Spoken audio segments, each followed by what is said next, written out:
तो हेलो मेरे प्यारे स्टूडेंट्स, क्या हाल चाल। हमें उम्मीद है आप सब स्वस्थ होंगे, मस्त होंगे और आप सबकी तैयारी एकदम शानदार तरीके से चल रही होगी। तो स्वागत है एक बार फिर से यूपी SSC एएनएम 2024 के फीमेल हेल्थ वर्कर के नर्सिंग क्लास में। तो 38 टॉपिक 38 दिन कॉन्सेप्ट के साथ पढ़ रहे हैं।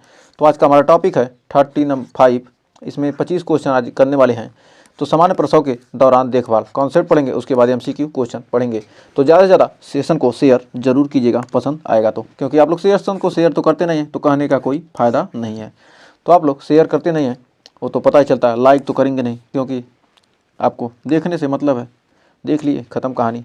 तो हमारा कह रहा है कि सामान्य प्रसव के दौरान देखभाल। तो सामान्य प्रसव के दौरान क्या देखभाल होनी चाहिए। तो सामान्य प्रसव एक प्राकृतिक प्रक्रिया है, लेकिन इस दौरान महिला और शिशु की देखभाल क्या बहुत ही महत्वपूर्ण होती है। यही देखभाल से प्रसव सुरक्षित और सहज हो सकता है। तो इसी देखभाल से हम क्या करते हैं, प्रसव सुरक्षित और सहज हो सकता है। फिर इसके मुख्य बिंदु क्या है, प्रसव की तैयारी, मनोबल बढ़ाना, सफाई और हाइजीन, दर्द प्रबंधक, तरल और पोषण, मॉनिटरिंग, प्रसव के दौरान सही स्थिति, प्रसव के बाद देखभाल और डॉक्टर से संपर्क। ये सारे क्या है, महत्वपूर्ण बिंदु हैं किसके, प्रसव के लिए। तो सामान्य प्रसव देखभाल के लिए करा प्रसव की तैयारी। सबसे पहले हम प्रसव की तैयारी कैसे करेंगे। गर्भवती महिला को मानसिक रूप से तैयार करें, उसे प्रसव प्रक्रिया के बारे में समझाएं, आरामदायक कपड़े पहनने दें और सुनिश्चित करें कि वह हाइजीनिक वातावरण में रहे। अस्पताल में ले जाने के लिए सभी आवश्यक चीज़ें जैसे कि मेडिकल रिपोर्ट, कपड़े, सैनिटरी नैपकिन आदि क्या करना चाहिए, तैयार रखना चाहिए। फिर नेक्स्ट, मनोबल बढ़ाना चाहिए। कर्म महिला को मानसिक और भावनात्मक रूप से क्या करें, समर्थन देना चाहिए। परिवार के सदस्य और साथी उनकी चिंता को दूर करने के लिए क्या करें, मदद करें और सकारात्मक माहौल बनाएं और महिला को आराम देने वाले क्या करें, शब्द कहें, अच्छी अच्छी बातें करें, मीठी मीठी। सफाई और हाइजीन। प्रसव के दौरान हाइजीन का विशेष ध्यान रखना चाहिए। सभी उपकरण, बिस्तर और कपड़े साफ सुथरे होने चाहिए। प्रसव कराने वाले व्यक्ति को हाथ धोना और साफ दस्ताने पहनना क्या होता है, बहुत ही ज़्यादा महत्वपूर्ण है। फिर दर्द प्रबंधन। महिला को गहरी सांस लेने और छोड़ने की तकनीक सिखाएं, जिससे दर्द क्या कर सके, कम महसूस हो सके। हल्के मसाज करना चाहिए। गर्म पानी की थैली और आरामदायक पोजीशन का क्या करना चाहिए, इस्तेमाल करें, जिससे क्या हो, दर्द कम से कम हो और दर्द को कम करने में क्या हो, मदद मिल सके। फिर तरल और पोषण। महिला को हल्के तरल पदार्थ जैसे नारियल पानी, सूप या पानी पिलाते रहें। अत्यधिक ऊर्जा की आवश्यकता होने पर डॉक्टर की सलाह से ग्लूकोज या इलेक्ट्रोलाइट दिया जा सकता है। फिर मॉनिटरिंग। महिला की स्थिति और बच्चा पैदा होने की प्रक्रिया को लगातार मॉनिटर करें। गर्भाशय की संकुचन की आवृत्ति और शिशु की दिल की धड़कन को नियमित रूप से क्या करें, जांच करते रहें। प्रसव के दौरान सही स्थिति। महिला को आरामदायक पोजीशन में रखें, जैसे कि बैठना, लेटना या झुकना। उसकी इच्छा अनुसार पोजीशन बदलने दें। प्रसव के बाद देखभाल। शिशु को तुरंत माँ की गोद में रखें और त्वचा संपर्क कराएं और शिशु का स्तनपान कराना शुरू करें और माँ को आराम दें और हल्का आहार दें। डॉक्टर से संपर्क। अगर प्रसव के दौरान किसी प्रकार की जटिलता उत्पन्न होती है तो तुरंत डॉक्टर से क्या करें, संपर्क करें और सही देखभाल से प्रसव प्रक्रिया को सुरक्षित और सुखद बनाया जा सकता है। अब गर्भाशय की संकुचन की निगरानी। प्रसव के दौरान गर्भाशय के संकुचन को ट्रैक करें। संकुचन नियमित और तीव्र होने पर डॉक्टर या दाई को सूचित करें। किसी भी असामान्य स्थिति जैसे अत्यधिक रक्तस्राव का तुरंत इलाज करें। सांस लेने की तकलीफ। महिला को संकुचन के समय गहरी सांस लेना सिखाएं। प्रसव के दौरान लंबी और धीमी सांस लेने का अभ्यास कराएं। यह तकनीक दर्द को कम करने और ऑक्सीजन की आपूर्ति बढ़ाने में क्या करती है, मदद करती है। फिर अगला है प्रसव के विभिन्न चरणों में देखभाल। पहला चरण, सर्विक्स का खुलना। महिला को आरामदायक स्थिति में रखें। संकुचन के दौरान उसे हिम्मत दिलाएं।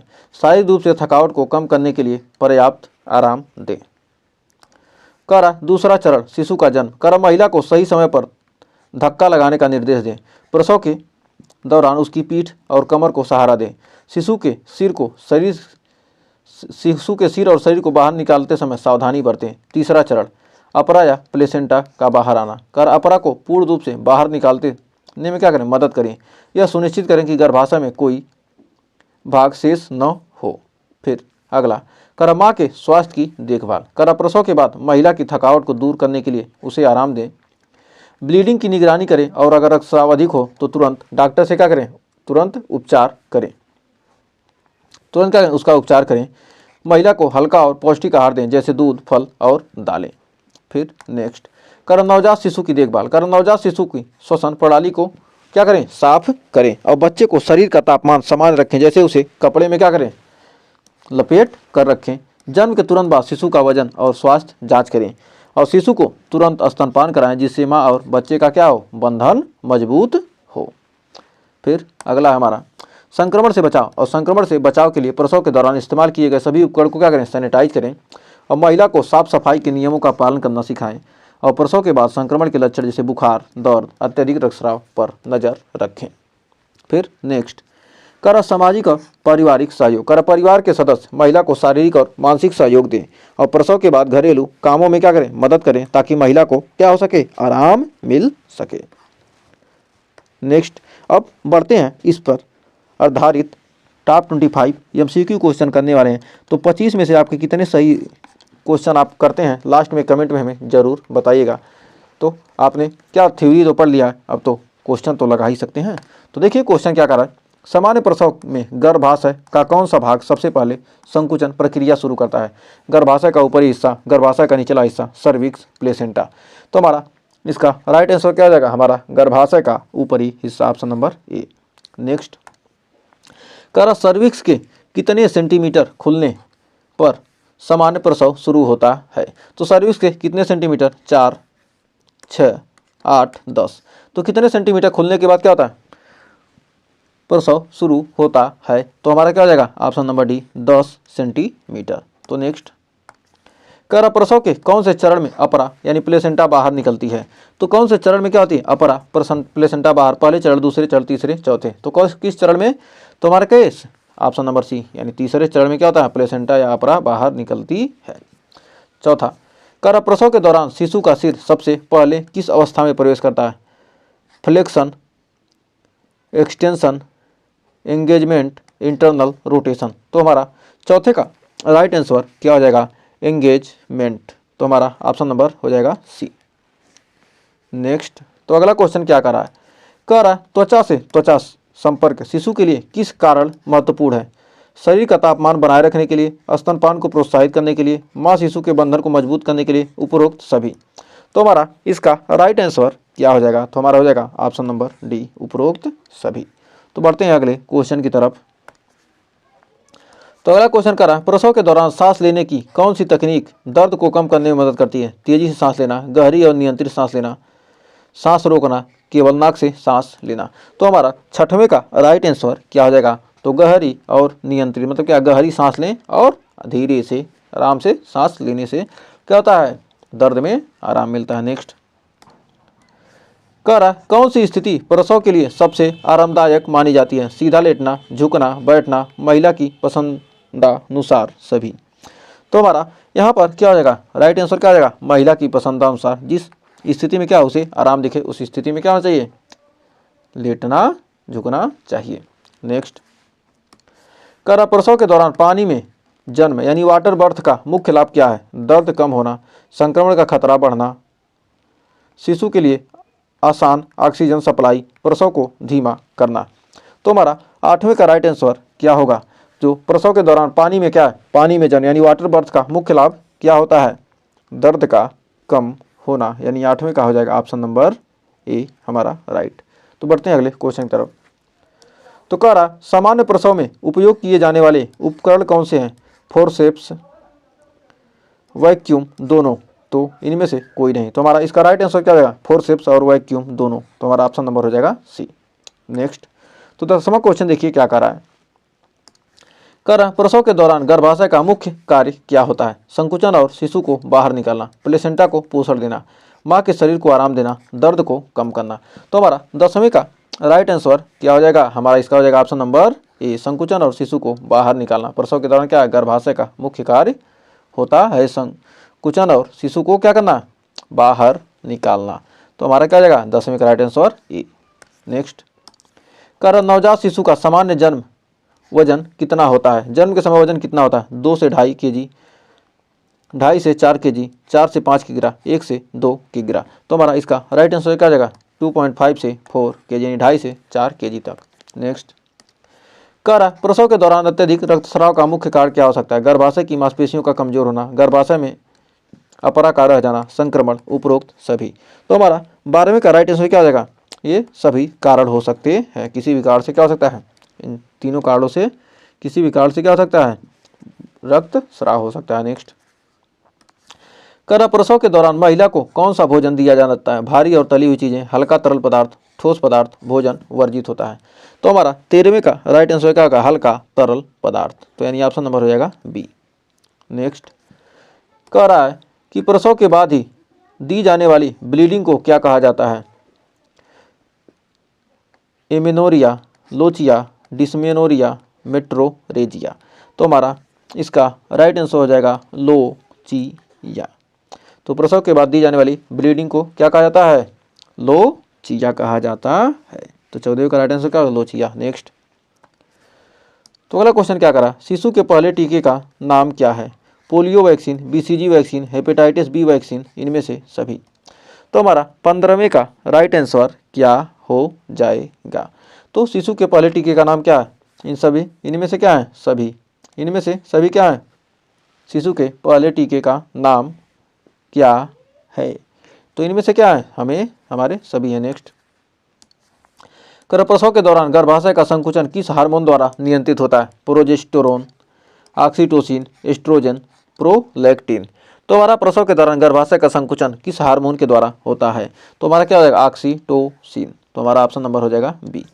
तो ऑक्सीटोसिन हार्मोन के द्वारा क्या होता है, गर्भाशय का संकुचन होता है। नेक्स्ट, स्तनपान का पहला दूध जिसे कोलोस्ट्रम कहते हैं शिशु के लिए क्यों महत्वपूर्ण है, यह ऊर्जा देता है, यह रोग प्रतिरोधक क्षमता बढ़ाता है, यह वजन बढ़ाने में मदद करता है, यह पाचन में सुधार करता है। तो हमारा 17वें का राइट आंसर हो जाएगा ऑप्शन नंबर बी, यह रोग प्रतिरोधक क्षमता बढ़ाता है। तो बढ़ते हैं अगले क्वेश्चन की तरफ। तो अगला क्वेश्चन देखिए क्या करा है, करा सर्विक्स के धीमे खुलने पर की स्थिति में डॉक्टर क्या कर सकते हैं, इंतजार करना, ऑक्सीटोसिन इंजेक्शन देना, सर्जरी करना, घर भेजना। तो हमारा 18वें का राइट आंसर ऑक्सीटोसिन इंजेक्शन देना। नेक्स्ट, तो हमारा कह रहा है प्रसव के दौरान महिला के मानसिक स्वास्थ्य पर किसका प्रभाव पड़ता है, परिवार का समर्थन, दर्द प्रबंधक तकनीक, सकारात्मक माहौल, उपरोक्त सभी। तो हमारे क्या होंगे यहाँ पर, मानसिक स्वास्थ्य पर सभी का क्या होता है, प्रभाव पड़ता है। नेक्स्ट, प्रसव के बाद माँ को कौन सा पोषक तत्व सबसे अधिक चाहिए, प्रोटीन, आयरन, कार्बोहाइड्रेट, फाइबर। तो हमारा इसका राइट आंसर क्या होगा, तो हमारा राइट आंसर क्या हो जाएगा, 20वें का राइट आंसर हो जाएगा ऑप्शन नंबर बी, आयरन। हमारा हो जाएगा आयरन। नेक्स्ट, तो अगला क्वेश्चन देखिए क्या कर रहा है, तो अगला क्वेश्चन कह रहा है कि प्रसव के दौरान गर्भाशय की संकुचन आवृत्ति को कैसे मापा जाता है, इलेक्ट्रॉनिक फेटल मॉनिटर, शिशु का वजन में लेकर, शिशु की हृदय गति से, महिला के ब्लड प्रेशर से। तो हमारा 21वें का राइट आंसर हो जाएगा इलेक्ट्रॉनिक फेटल मॉनिटर के द्वारा, मॉनिटरिंग के द्वारा। नेक्स्ट, कह रहा प्रसव के दौरान शिशु का सही पोजीशन क्या होते हैं, सिर नीचे और पैर ऊपर, या सिर ऊपर और पैर नीचे, तिरछी स्थिति, कोई भी स्थिति सही, कोई भी स्थिति सही है, सिर नीचे और पैर ऊपर। तो क्या होना चाहिए, सिर नीचे और क्या होना चाहिए, पैर ऊपर।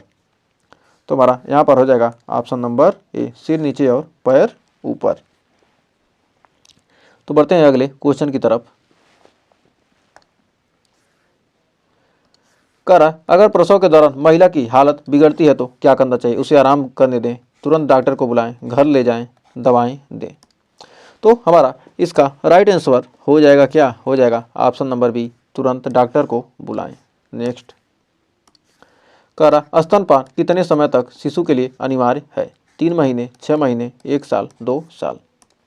तो हमारा 24 का राइट आंसर क्या हो जाएगा, तो हमारा हो जाएगा ऑप्शन नंबर बी, 6 महीने। तो इस क्वेश्चन में आप बताइएगा कौन सा आपका सही होगा, अगर आपको कन्फ्यूजन होगा तो ज़रूर कमेंट में बताइएगा। इस क्वेश्चन के लिए थोड़ा सा कन्फ्यूजन लग रहा है। तो बढ़ते हैं अगले क्वेश्चन की तरफ। तो कह रहा प्रसव के बाद डॉक्टर से पहली विजिट कब करनी चाहिए, 3 दिन बाद, 7 से 10 दिन बाद, 1 महीने बाद, 6 महीने बाद। तो हमारा 25 का राइट आंसर क्या हो जाएगा, तो हमारा हो जाएगा 7 से 10 दिन बाद। तो हमें उम्मीद है ये 25 क्वेश्चन आपको अच्छे से क्लियर हो गए होंगे। यदि किसी भी क्वेश्चन में आपको डाउट होता है कि ऑप्शन नहीं सही होगा, दूसरा होगा, तो उसको कमेंट में जरूर बताइएगा और आपके क्या किया जाएगा, समस्या का समाधान किया जाएगा कि वो क्वेश्चन ऑप्शन सही है या गलत है। आपको कुछ गलत लगता है तो ज़रूर कमेंट में बताइएगा। तो हमें उम्मीद है सेशन पसंद आएगा। तो आपने 25 क्वेश्चन में कितने सही किए हैं कमेंट में ज़रूर बताइएगा। कमेंट में क्या करना है, आपको ज़रूर बताना है। और सेशन पसंद आया तो सेशन को क्या करिए, लाइक कर दीजिए और शेयर कर दीजिए, क्योंकि आप लोग करेंगे है नहीं तो बस कहना तो हमारा फ़र्ज़ है। आपको लाइक शेयर करने में तो आपका कुछ खर्च तो होने वाला है नहीं, तो थोड़ा लाइक करेंगे, शेयर करेंगे और सेशन को ज़्यादा से ज़्यादा दोस्तों के पास। तो यदि चैनल पर पहले भी किए हैं, चैनल को सब्सक्राइब जरूर कीजिएगा। तो मिलेंगे नेक्स्ट वीडियो में कुछ और क्वेश्चन के साथ, तब तक के लिए टेक केयर।